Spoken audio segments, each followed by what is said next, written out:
Great.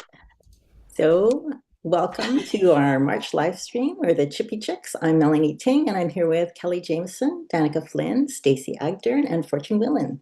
And today we've got, it's exciting for us. We're going to be talking about Kelly's new book, On Thin Ice. But first, we're going to do a little bit of catch up with what's going on in the NHL right now. As our regular listeners know, we predict every year which of our teams are going to make the playoffs. Right now it looks like none of our teams are going to make the playoffs. So I was going to propose a new challenge where I ask everybody who they think the last two teams will be facing off for the Stanley Cup, like who is going to win the East and who's going to win the West. So who would like to go first? Stacey? No. I did send an agenda. Like, people did know this question was going to happen. No. Okay, so I'm going to, one of the things that one of the stories that I've been following and I kind of love for a lot of different reasons is the resurgence of the Buffalo Sabres.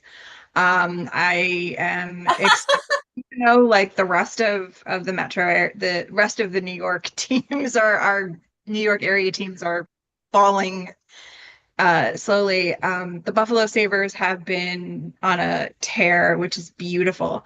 So I'm going to go on a long shot because they're one of my happy bandwagon teams, and I'm going to go for them as one of the last two teams. And then I'm going to actually trying to think. Central goes to the West for playoffs, I think, depending on like how that goes. So brain is all over the place today. So either they will have to face the Dallas Stars and Jason Robertson, who was also on a hot streak on the way to the finals, or depending on how everything is seated, they will end up facing them in the finals. If it's not the Stars, I will actually probably my heart says Oilers. My head does not, because the Pacific Division is a mess at the moment. So I would probably then sort of, if we're going on whims, I would probably say the Ducks. The Ducks and the Sabres, and it's going to be a fascinatingly interesting series. And I think if it's that pairing, then I think it's the Sabres. So, wow. I mean, I bet if you could bet on that, you could win a lot of money, because I think those are both long shots, pretty long shots to get in. So, okay, so no one ever expected the Sabres to go anywhere. So, like, if I bet someone, I might as well bet the person that like no one actually thought would go. Yeah, no, I'd have more, I believe more in the Sabres than the Ducks, actually. But okay, Danica, what do you think? Not the Penguins. That's my answer for the East. Maybe, I don't know. I'll just say Carolina. All right, that's a good pick. And then for West, maybe Minnesota. I don't know. Minnesota. Okay, love it. Lots of variety. We'll see how wrong I am. Okay, Fortune, what do you say? I'm writing it down. I will record it. I'm jumping on the Colorado bandwagon here. All right. For the West. In the East, I still think Tampa, like as much as I hate them for the whole rest of my life, it's just not fair that some teams are always just so good. It doesn't matter who's there. It's just rude. I think that's good. Those are probably the favorites, I would think. So yeah, I'm not winning any money because nobody else is. Yeah, Kelly, what do you think? Oops, I haven't even thought of mine. So I'm going to say Carolina, and I think I have to go with Colorado in the West. Colorado and Carolina. Okay. And I forgot to think about it, so I'm just going to say Dallas and Tampa. Yeah. Okay. Great. So we'll record those and we'll see how we've done. Can we just don't seem to be good at predicting our own teams. We'll see how we do with other teams. Well, it's true. Do you guys want to do something super fun just for 1 second? Sure. right at this moment, hopefully no one's looked at the stands yet, who is the last team in the league? Oh, I know Um, that one. oh, you know that one. Well, like, No, it's yeah, not you. It's not Rangers. It's I thought it would be it's the close Jets. though. Okay, you guys, this is hilarious. Winnipeg 27th, Rangers 29th, Calgary 31, Vancouver 32. Oh my God. And the Flyers are way up in 15th. What? I still Ooh, think Danica. we're not going anywhere. I Oh feel like my it's almost God. worse being like in the middle, like being close, than like being like dead last because you're like, oh, I know, but you can get your hopes up when you're like in the middle. Well, like when Yeah. you're dead last, all you can do is you go to that like draft predictor thing Yeah. and Yeah. you hit it and you see if you're going to get and I am surprised how not very much the Canucks get the first pick. It's like, ooh. But you can only go down 2 spots. So you get the third pick, but I think this draft you want 1 or 2 if you can, because there's 2 really good players at the top. So, you know. See, I this haven't is what even I'm looked at that. reduced to learning about the draft now. So. Yeah. Yeah, right. Okay. Playoff hopes are gone. So one thing that has come up recently in the NHL is the Department of Player Safety. There's been a lot of scrutiny, and I think it started because at the center of the universe, the hockey universe anyway, Radko Gudas had put a knee-on-knee hit on Austin Matthews, and Matthews had to have surgery, is out for the season. Goodis had a phone hearing and got 5 games, and a lot of people thought that that was not enough games, that he was a repeat offender and he should have had more. And then there was some scrutiny on George Peros. And then I think they had the general managers meeting too, and I believe that that might have been mentioned there too. So what are we thinking? Maybe I'll start with you, Kelly. What do you think about, do you think the superstars of the league are being protected enough? Do you think the punishments are right, or do you think there should be other kinds of punishments? Well, I have no idea about other kinds of punishments. I don't know what else they could do. I think this comes up like every time somebody gets really badly injured, especially like when they're out for the season and they're a really good player. Everybody thinks, "No, that punishment's not enough." I don't really know if it's fair or not. They have some sort of rules or guidelines or something that they apparently follow when they're trying to decide that. Like they didn't consider, what's his name, Gudis? They didn't consider him Goodis, a yeah. repeat offender because they look at the last 2 years. And while he has a lengthy history, it goes back farther than that. Is that fair? I don't know. Like somebody who's a repeat offender as many times as he has offended, maybe they should be looking at like the totality of their hockey career rather than just the last 2 years. I don't know. I Well, don't know. plus we had just seen him injure Sidney Crosby at the Olympics. That's right. And I didn't even realize that. That was the same guy that took Crosby out. Yeah. Yeah. It's hard to say. But one thought that I had as I sort of watched clips of that and what happened was, and maybe this is more about Toronto as a team. Um, when something like that happens when the Jets are playing, one of the Jets is going to be on that guy immediately. Like, and I'm not that I'm condoning fighting. What can I say?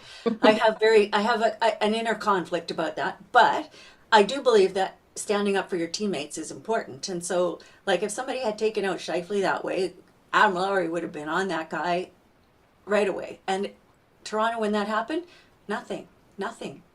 I know. I think the Leafs did come under a lot of scrutiny for that as well, not standing up and for their captain. Yeah, Yeah. I mean, that's one thing. Like, no matter how much you hate Tampa, if you're going to do something to one of their players, that you're probably going to. you're gonna get smoked. Yeah. Yeah, yeah. What do you think, Danica? Do you think Yeah, it's it's enough interesting. games? I don't know because I'm like, how many is enough? Like, do we need to do 10? Like, Yeah. or is that too many? Or like, um, I feel like he also got in trouble at the Olympics for like a slur. as well. So, I mean, if you take that in consideration, there's some like behavioral stuff going on. Um, so it's interesting that they didn't really consider that. Um, yeah, I feel like every other team, if someone did that, like I know at least the Flyers would do the same thing. Like, you know, if you touch our star player or you touch our rookie, like one of the vets is going to go after you to kind of Mhm. give you the business about that. So it is interesting that Toronto kind of didn't do anything. Yeah. Maybe that's just a sign of the game changing, though. I don't know. You know, Hmm. So, Fortune, when I was researching this, I did find that the biggest suspension ever given was, I think, well, there was two. One was in the old league where the guy just got booted out for good, but was Rafi Torres got 40 games. So, do you think like longer suspensions actually help or not? Or do you think it matters that Goodis is the captain of the Ducks? I mean, I don't think he's the star of the Ducks, but I think if there was more consistency with like what the punishments were, I think that would be a better deterrent. Because if you know if it's a knee on knee, it's an automatic 10 games, like you're not gonna do it.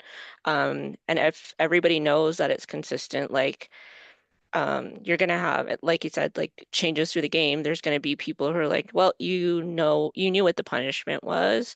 And then there could be other stuff too that we don't know about. Maybe he's just like not a good captain and people don't like him, so nobody, you know what I mean? Like there's but first of all, consistency in especially if they've got like a committee now that's like player safety, which backs up whatever the refs say.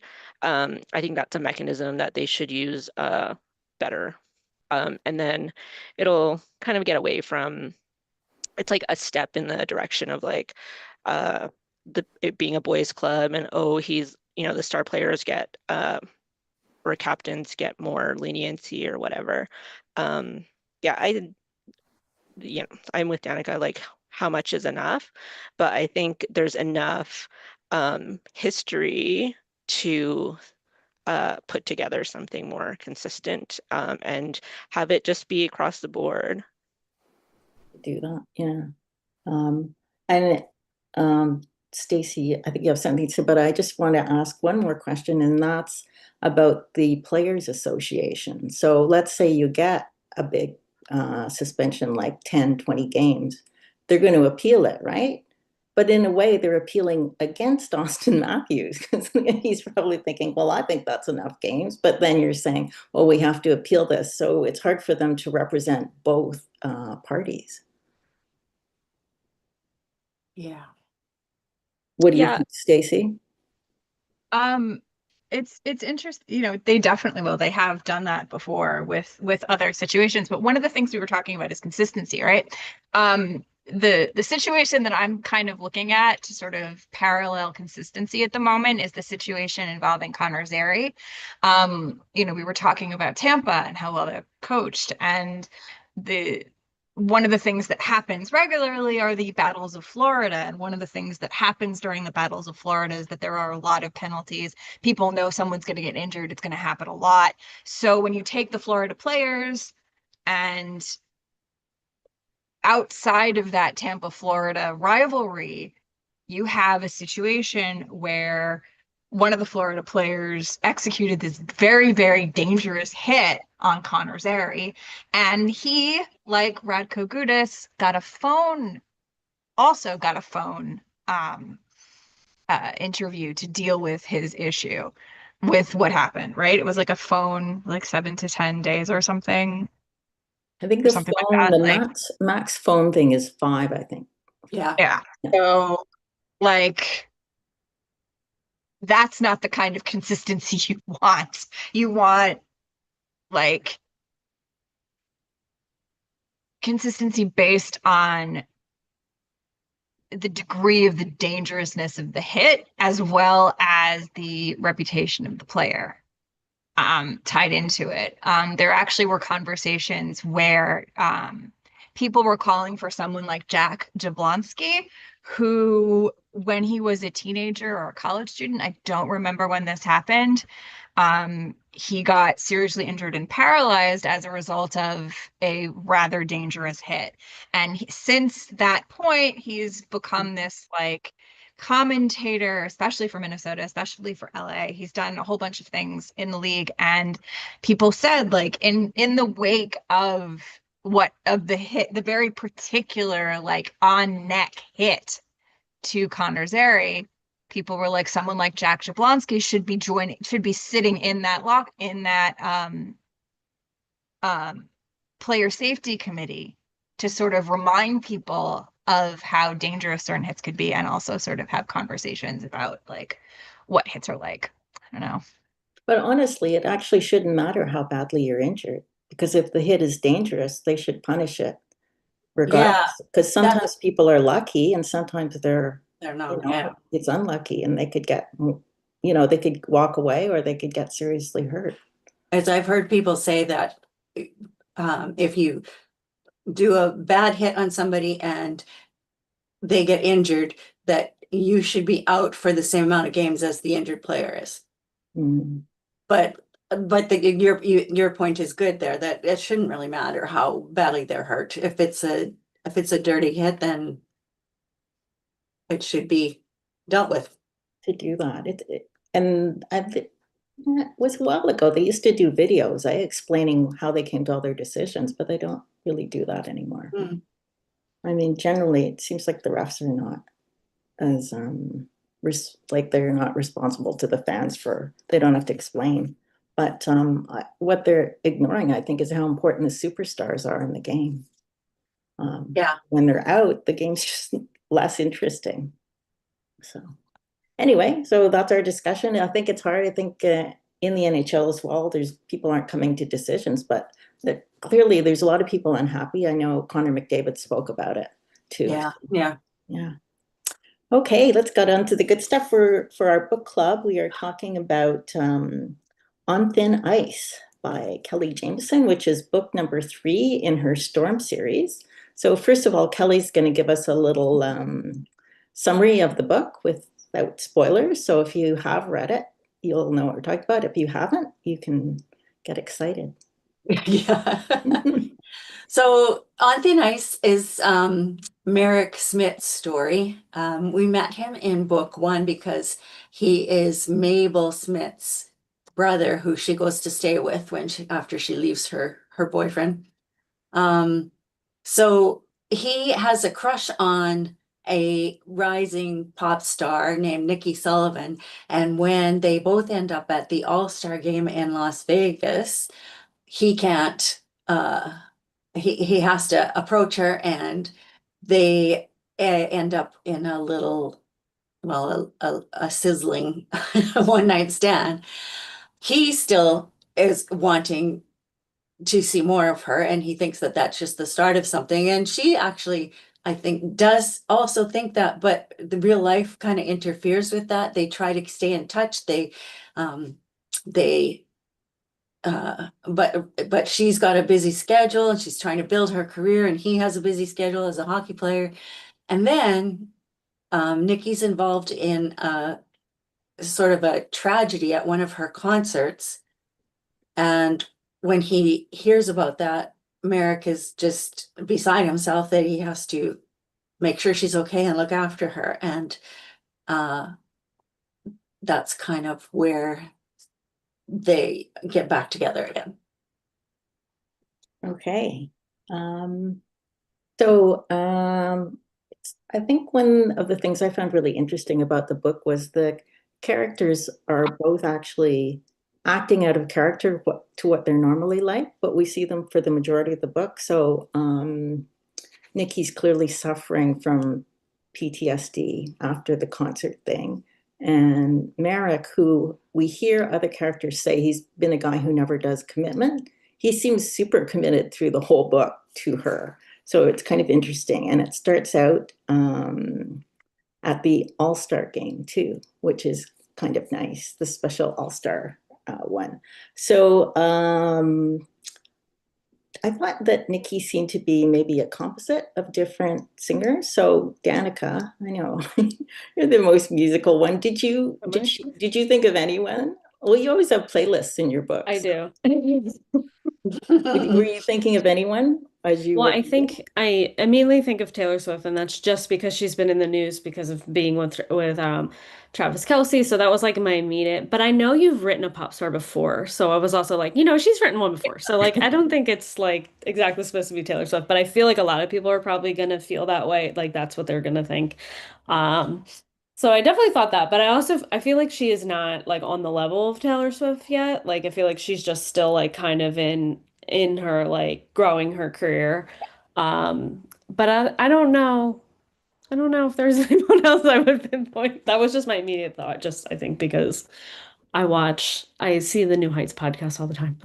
And why? Like, I'm interested in this dynamic. People really seem to like an athlete and a pop star together. Why do you think that is? I mean, if you're asking me, I think it's just like they kind of have like both have like grueling schedules and like are kind of can be independent on their own. And I think it's just kind of interesting. You know, I did see you had a comment about how like it's almost like she was kind of the more wealth, like she was had more of the power in the relationship over like because it's always like the fantasy like oh he's the hockey player like he's like people know who he is, he might have some more money, and like this is like just a random woman or whoever, like she's just like working a job, and like she kind of was like no, I'm too busy for you. So Yeah, that was kind of true, an interesting true. dynamic. Yeah, yeah, it's not coming easy. So, Yeah. Stacey, you're really into music too. So why do you think people do like that hockey star, pop star combo? Um, well, I mean, thinking about brain is all over the place today. I think that they're both powerful and they're both really good at what they do. So they can support each other in a very, very public way. Um, again, you think about like, Taylor Swift and Travis Kelce, but also like in the very early days of their relationship, it was fun watching Carrie Underwood and Mike Fisher. Mm. Before like life happened. It was fun to watch the two of them like, you know, um, have their relationship develop in the public. At the moment, other things are going on and not so much, but like I loved watching that early stages of their relationship as it was happening and sort of how like hockey was kind of coming into the Nashville Predators, like, sort of like country music was coming in with the Nashville Predators and he was like this, kind of epitome of that. Um, who else? But yeah, like, as I think of like, I mean, Tate McRae, and again, before everything happened, watching the burgeoning relationship between Tate McRae and Jack Hughes, and then thinking about the performance that she did at the All-Star game, was it 2 years ago, 3 years ago? Yeah. Like that was definitely running through my mind when I was reading some of the book. Um, and then, but yeah, an Ariana Grande. How she started her career at the very early stages singing the national anthem for the Panthers, like as a very, very young kid, like, and then, all those videos of her getting hit by pucks, but like her story too. So like, but yeah, no, but yeah, what it comes right down to, I think, in the end is how is they understand the pressure, you know, he's, there is not as much at this point in his career pressure on him. He's not like the impression that I get from the story is that he's not like the guy on the team. Like he's a good hockey player, he's a good guy, but he's not like the guy on the team expected to be the guy. So like the sports media pressure isn't as much there, but he understands it. Mhm. And so like it's a way of kind of being there for someone who understands and Yeah. can show up for you and be there for you in a way that like, is not with it, is gives you a break from, the I don't know, the like the usual like people that you see. I don't know Yeah, if you that don't makes sense you at want all. to date like just a fan or whatever. But sorry, can I just back up? Are Mike and Carrie not together anymore? Is that what you were saying? No, they're still together. It's just that's not a relationship I follow these days. Oh, okay. Yeah, I remember when they traded him from Ottawa to Nashville. It was like the happy ending, right? Oh my God, he's Yeah. going there. Yeah. Yeah. So Fortune, what about you? Do you like that, the dynamic of the two of them together? Yeah, I do. I love like celebrity culture and like so this book was like right in my wheelhouse. Like I'm such a slut for like familiar pop culture stuff. So yeah, like I do like the dynamic. I was just thinking about how Stacey's like, oh, he's not the guy, but I'm like, oh, but he's in the All-Star game. And then my brain went, oh, what if he was like voted into the All-Star game like as a joke? That would be really funny.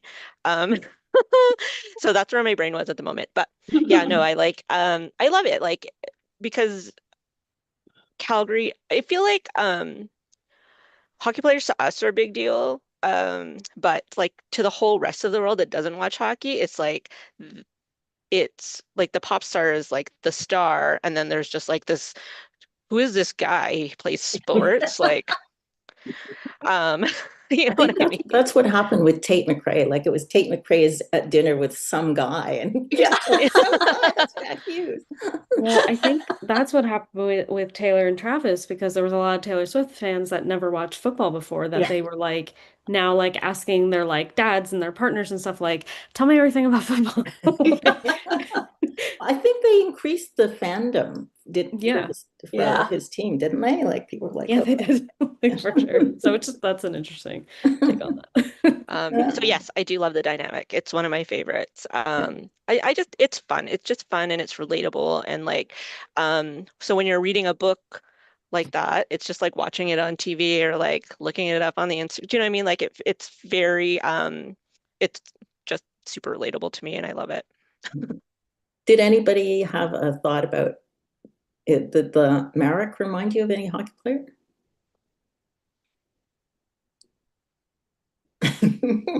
That's good, I guess. The only, yeah, okay. Something He was, and I'll just say he was not really based off any real hockey players. So Well, the only player I thought of, and I didn't think it was him, but was Clint Malarchuk because he got cut with oh a skate yes. blade at his neck. So I was thinking, but it's not like I have an image of him or anything in my Yeah. mind. I just thought, oh, that reminds me of that hockey player and what he went through. Yeah. So, what did you think about the dynamics of the two of them together? Obviously, she, after her tragedy, her concert tragedy, she's a totally different person from the one he met. Initially, she's suffering, and she's quite like jumpy and nervous and scared and everything, and she feels a tremendous amount of guilt. So, how did you find the dynamic of the two of them? I guess in some ways he was very protective and coming through for her. He was very attractive, I have to say, in all the caretaking he did. What did you think, Fortune? I'll start with you this time. Sure. Okay, so this is like literally my childhood fantasy of like something bad happens to me and like guy will move heaven and earth and like uh to come find me. And sorry, and I'm just okay, I'm gonna like be super vulnerable and tell you what this is.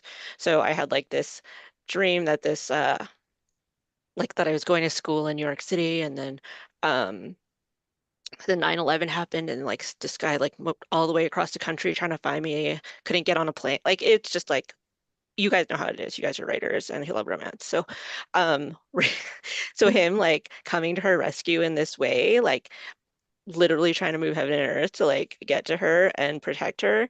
Um it like Mel said, it's like it's just like I don't even have the words for it. It's like uh it's what I wish Ryan Gosling did in The Notebook, like instead of, you know what I mean?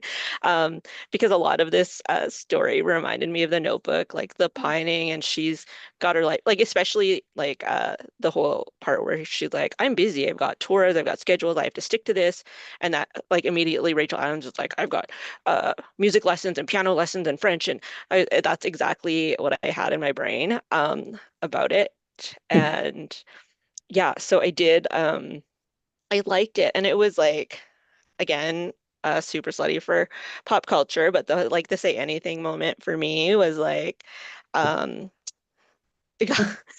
I will truly be like, I got a tiny bit out of the story when he showed up with a boombox, because where do you even find one and with batteries and then like just drop it on the ground? Like that thing would shatter into a million pieces. Um, but I like I get it. You know, uh, yeah, it's just yeah, just everything inside me is like just bursting with love when he came and got her. That's so nice. Stacey, what about what did you think of the dynamic between the two of them? I thought it was fantastic. Like, I loved how he was like, yeah, I had my agent. I had my agent look for you. I used every single connection I had to find you. And I was like, wow. I was like, that is fantastic. And I loved the moment where she was like, yeah, like I think there are a lot of times in romances where guys very early on make those big gestures for and they're not appreciated in book by the heroine, like especially like very, very early on. And she says, I appreciate it. Like I appreciate the fact that like you went to find me, that you were to come and that you were coming to the show and you were going to go and you were going to come and get me, and then that you came to get me here. Like that for me was just this joyously, happy moment. And then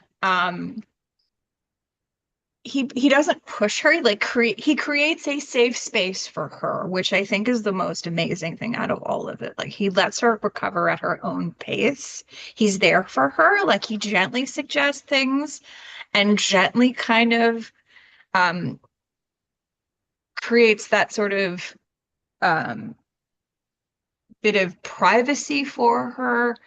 He doesn't push her too much, but she understands that he is there for her. And like even even in that little like even in that getaway, I don't want to spoil too much, but like that little space of a trip that they take is the sweetest thing in the universe. And I loved that so much. Like, you know, talking about pop culture and moments of public hotels and how that would have been a terrible idea.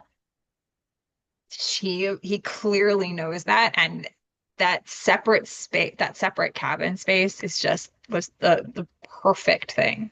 And like so it was that I think the fact that he went and planned that far was one of the most romantic things in terms of how that dynamic went. Like that's if that doesn't that didn't demonstrate how he understood her and what she needed, you Yeah, know. I think I agree so much because he was willing to let her wallow, but then at one point he sort of said, well, here's something, maybe you'd like to get back to music or something. And she's Yeah. like, oh, I disagree. And then she's okay, maybe like, but not letting the person just wallow. At some point you're saying, okay, how about we, Mhm. try. And that's nice too. Danica, what what did you think? Danica and I are huge Kelly Jamieson fans. Like we read all the books. How did you find I found their dynamic quite different than a lot of Kelly's books. What did you think? I think it's because of her trauma and that I think the dynamic is different because I think she is like very, she's just going through a really tough time, but I think he gave her like he was super patient with her and like just super understanding of like what she was going through. And I do think the scene where his sister comes over and she's a lot. I was kind of like I felt bad for Mabel, but I've also was like, I think I get it. Like, like that might have been almost too much for her to handle. Like, but I kind of like understood where she's like, please stop talking. So I did kind of like that because I think you kind of understood where her head was at there. Like she was like really not ready to really even talk to anyone. But yeah, I do like I don't know if we really use the trope hurt and comfort a lot, particularly in romance, but I know in fan fiction it's like a really big trope that people write a lot, and that's like really what I would describe this book as because like she's going through this and he's there to kind of be that person for her. Yeah, in I really fact, I like that. thought that he was so nice that I thought, I hope he doesn't have to grovel because I think she's should Yeah. grovel No, because he not, was like all in like immediately. yeah. Like he was like I thought she better do something pretty big because she's, plus, I did kind of resent that she was the one that wouldn't see him initially. Do you know what I mean? Before all of this went down, she was the one that kept saying, I'm, because she was so career focused and she felt so guilty that she had to work all the time. She was like, I can't see you, even though she did want to see him. But I think, that just was why they came apart. Okay, so and finally, what was your favorite scene in the book? Danica? feel like I just told you guys. Was that scene with his sister? Yeah, I just thought it like I don't think it was supposed to be funny, but it was funny to me when she was like, she's a lot. But I did also really like when they go on the little getaway. I did really like that. There were some funny moments there too, so I don't want to spoil it. Um, but yeah, I like that a lot, and I think that was a there was a moment there where he does push her and he kind of is like, maybe I didn't do the right thing, but it was like she needed that push at that moment, I think. So I think that was done really well. Yeah. Well, it was interesting that he just said to his sister, "You were too much. You have to dial it back." And then she does. Yeah. And so she's a lot easier for Nikki to take the second time around. And they become really tight. So yeah. Stacey, what was your favorite scene in the book? I absolutely, as I said, I mean, I loved like them walking in Newark. I thought that was really, really sweet. But I loved the getaway. I thought that was the most amazing thing about it. Like, not the most amazing thing, but like I loved how it was described. I loved their reaction to it, the snow, the all of a sudden you see the cabin and they're like, ah, this is oh my, it was like my heart just kind of grew because, I knew he wouldn't take her into that, into a massive hotel. And he wouldn't even take her into a small hotel. No, he would take her into a private cabin in the middle of snowy woods up at the Finger Lakes. Like that was just perfect. And know, and but I also loved they had a lot of deep conversations about what I think was one of the biggest part of the book and how, and I don't want to go into deep spoilers, but how they both dealt with things that have happened in their lives. And they bonded over those conversations, dealing with both of those things, in his past and in hers, and how they dealt with it. How and I thought that it was both romantic but also like serious at the same time. So I loved how you handled those conversations, Kelly. I thought they were fantastic. As beautiful and sweet as the cabin was. I also love those deep conversations about therapy and how important it is. So I'm just going to jump in because that was my favorite scene too when they get to the cabin. And I don't know, sometimes I feel just like as a writer, you're thinking, oh, wouldn't it be nice to go to a place where you just be alone and people would bring your dinner? You wouldn't have to do anything. So when they go to those places, I think, oh, that sounds like paradise. That sounds so nice.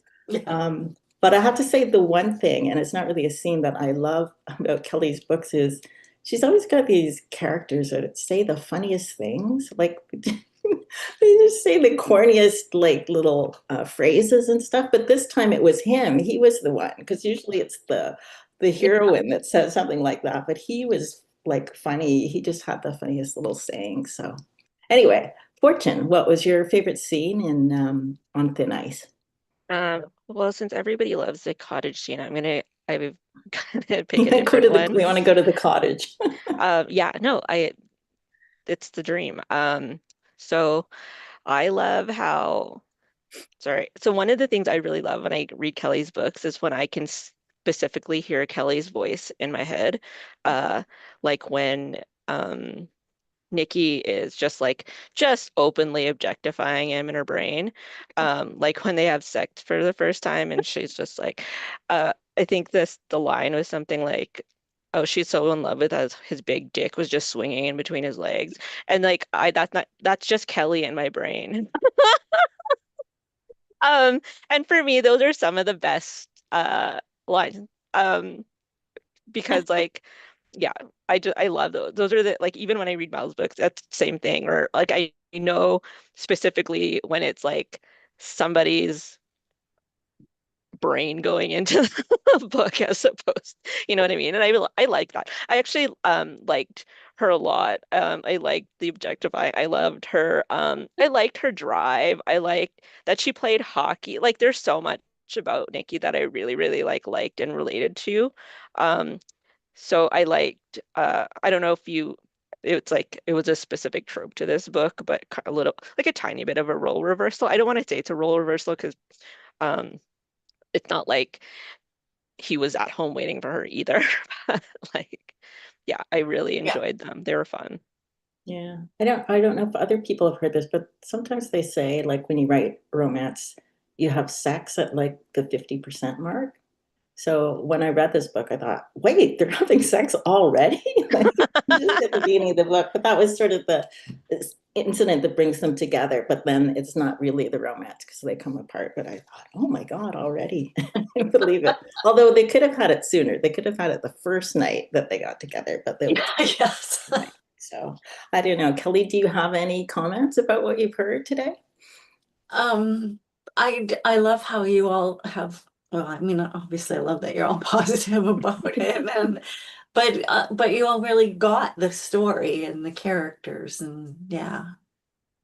So Well, great. Thanks for Mhm. writing it. And then I guess the next book I would think is going to be about the couple that were separated that they kept appearing in the book. So yes. yeah. And Called what's the Rebound and it's going to be out in June. in June? Okay, great. We can After I read the book though, I went like I was like, I know I got a newsletter from her about this book. I'm like, I gotta go read the blurb because if it's not them getting back together, I'm gonna be mad.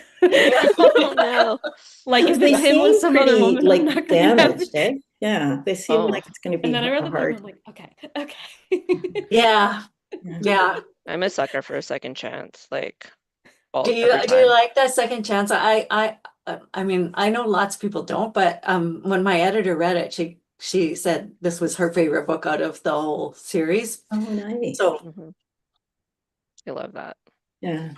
Yeah, I was confused. I thought, where's that guy with the baby? But he had a different, like they call him by his last name. It's calling by his yes, first name. yes. So anyway, all right, let's go on to our wildest things. And let's start with Stacey. You have a player that you want to talk about? Yeah, so let me just get the information. So, as we know, L. Kennedy's college university hockey series is getting adapted by and released by Prime Video in May. All 8 episodes will be released on, I think it was May 13th or something. Yeah. Anyway, the fun and interesting fact that has been flying all over the place is that a defenseman on the Rangers had actually been a stunt double on that series. Vincent Iorio was picked up by the New York Rangers in January of this year from the San Jose Sharks. He played for the Capitals. He's played for the Sharks, and then he's played for the Rangers.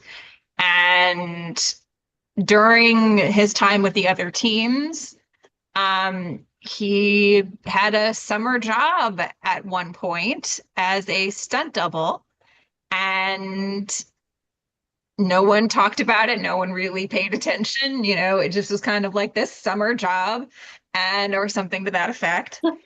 And so yeah, like in January, he got picked up by the Rangers. The announcement went everywhere. And he went from waiver wire pickup defenseman to famous stunt double in a hockey romance series. And everybody, there's been this conversation. Molly Walker, who is the Rangers beat writer for the New York Post, I should say. The New York Post. Anyway, she wrote an article about it that showed up in the March 20th edition, and it's an interesting story. So that is what happened, and people are like, "Oh my God, an NHL player. He was was in this show." That's cool. Cool. Yeah. I wonder who he was a double for. Well, you'll be able to tell us when the show is on. Exactly. You'll be able to recognize his skating or something. Yes. It'll be good. All the skaters. Yeah, my sneaking suspicion is that, like, if they are smart, because they actually just got a new social media person this past year who's been fantastic, that she will post it on Rangers social media. Be like, With the "Look, big arrow, here he is. blah, blah, blah." Exactly. So there we go. So that is- Okay, so Kelly, you were going to talk about the latest fad in social media on the NHL, I think, eh? So I heard about this because the Jets do these little they're just little promo video things that they do where they ask them, I think every team does them, like they ask them like stupid questions as they're going on the ice for a practice or whatever. So they showed Eric Comrie, who is the Jets backup goalie. They showed him, I can't remember if it was a tweet or I'm not sure where it was posted on social media, but this woman had posted that that today I learned that if the officials don't show up to an NHL game for whatever reason and nobody can agree on replacements, both teams just pick a player. The player from the home team acts as a referee while the visiting player gets to be a linesman. It's an actual NHL rule. So they showed that to Eric Comrie and he's like, I did not know that. But he goes, I would love for that to happen. I would love to be a referee, so pick me if it happens. And then it actually did happen. Well, I mean, he didn't get picked to be a referee, but a few nights later, whatever, one of the refs for the Jets games couldn't make it to the game, so they had to play with, I can't remember if it was a ref or a linesman actually, but they played with 3 officials. And everybody on social media was going, put Eric Comrie on. He should be able to play. But apparently it is an actual rule.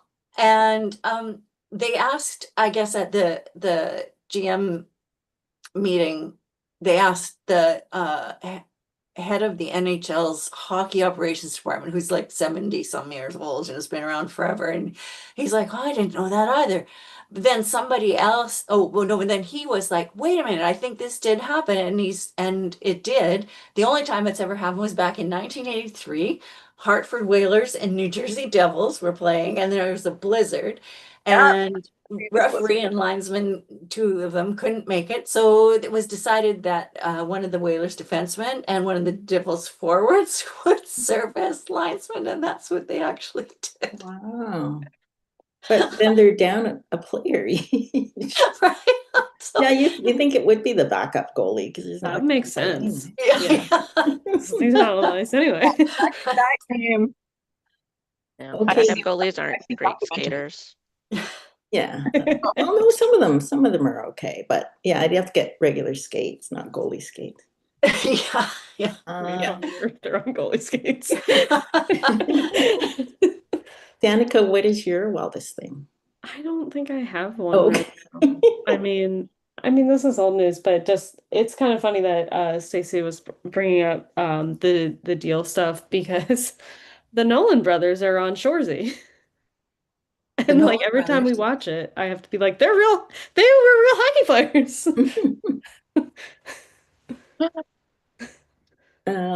Okay, I'm going to save Danica for the last because I think it totally ties up our episode. And my thing is, I was watching The Reluctant Traveler with Eugene Levy, And so his shtick is that he goes around. He doesn't really like to travel. So one of the places he went to is Vancouver, and he visited with Michael Bublé, who is a huge hockey fan, huge Canucks fan.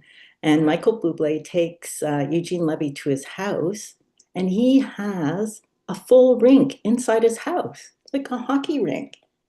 And then he makes Eugene Levy play in like Maple Leafs jersey as the goalie, and then he wears a Canucks jersey and shoots on him. That's so funny. Like Eugene Levy is like in his 70s, I think.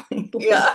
70s. So anyway, it was amazing. And then after they're done, Bublé goes on a Zamboni and is cleaning the ice. Oh my Zamboni in his house.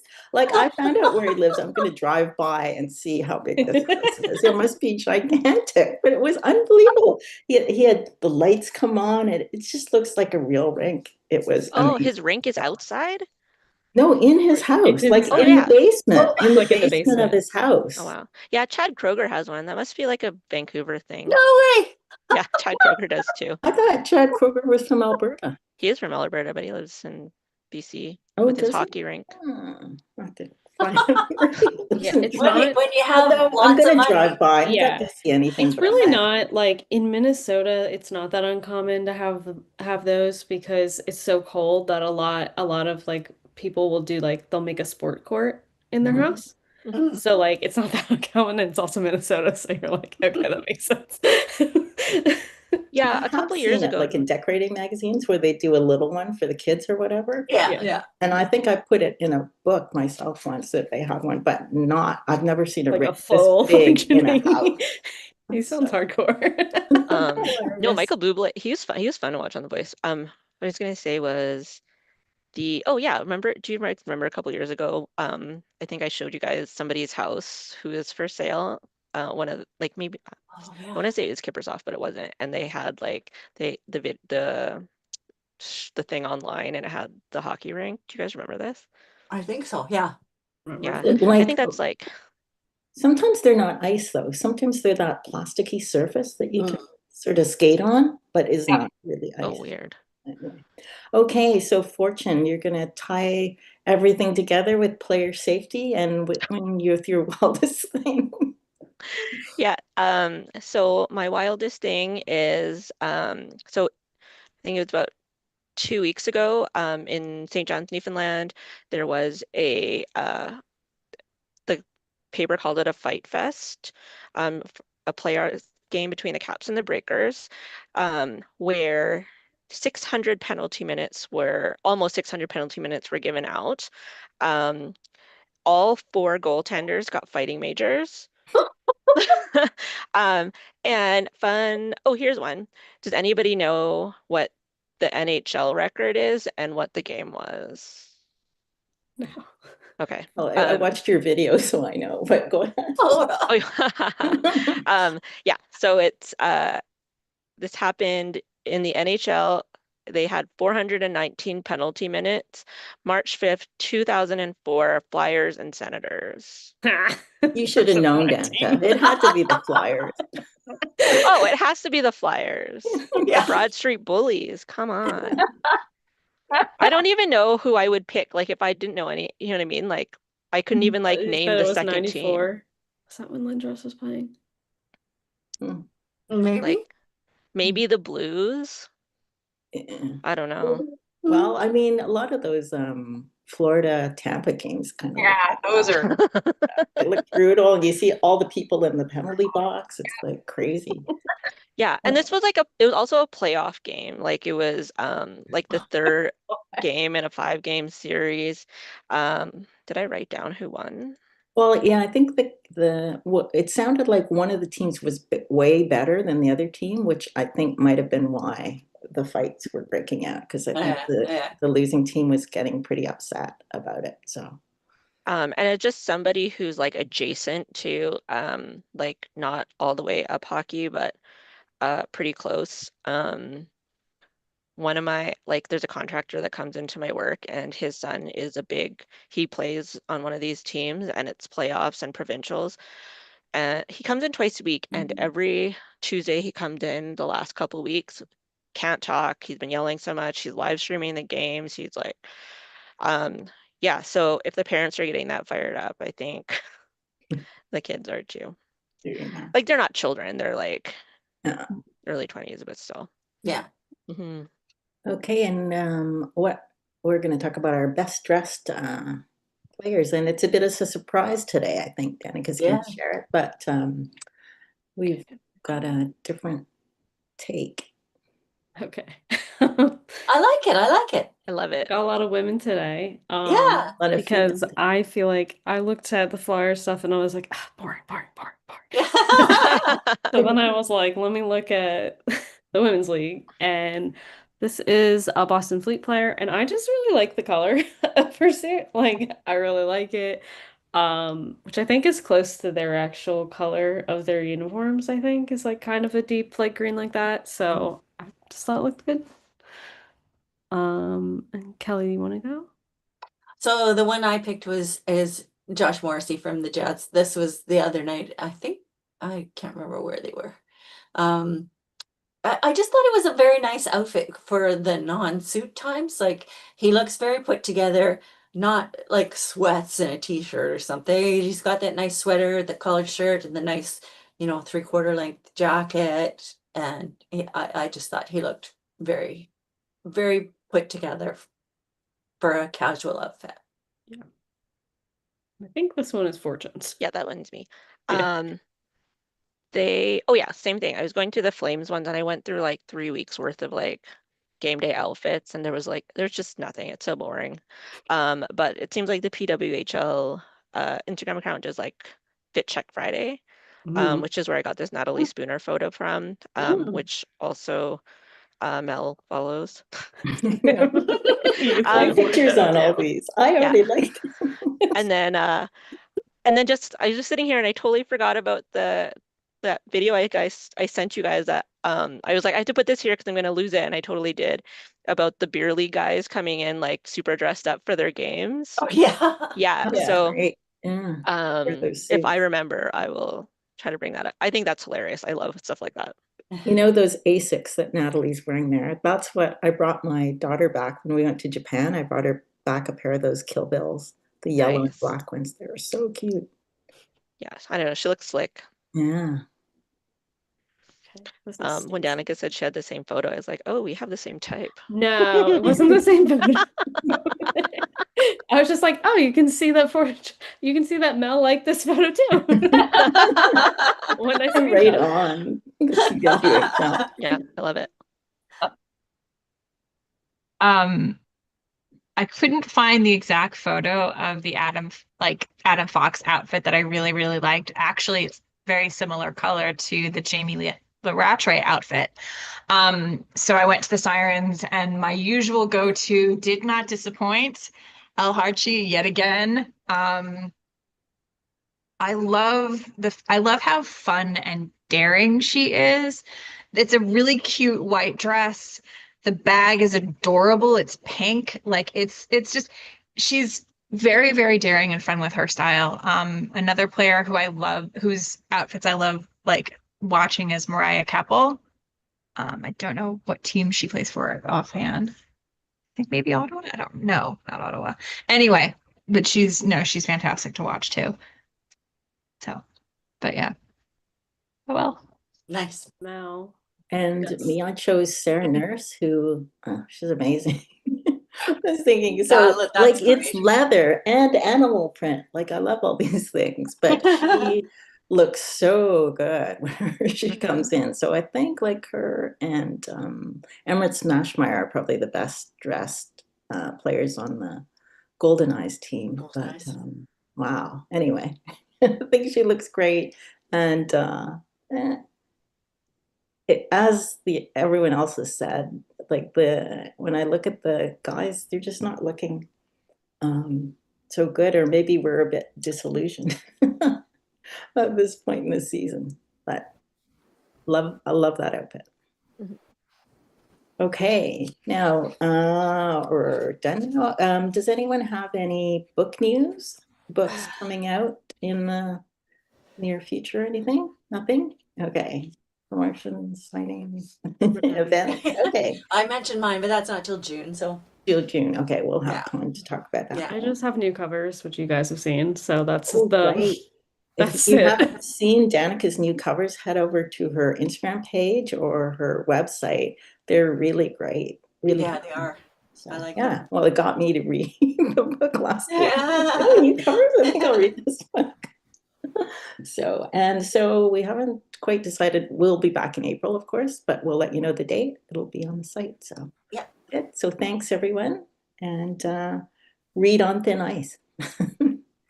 By Kelly Jamieson, though. Geez, hockey romance.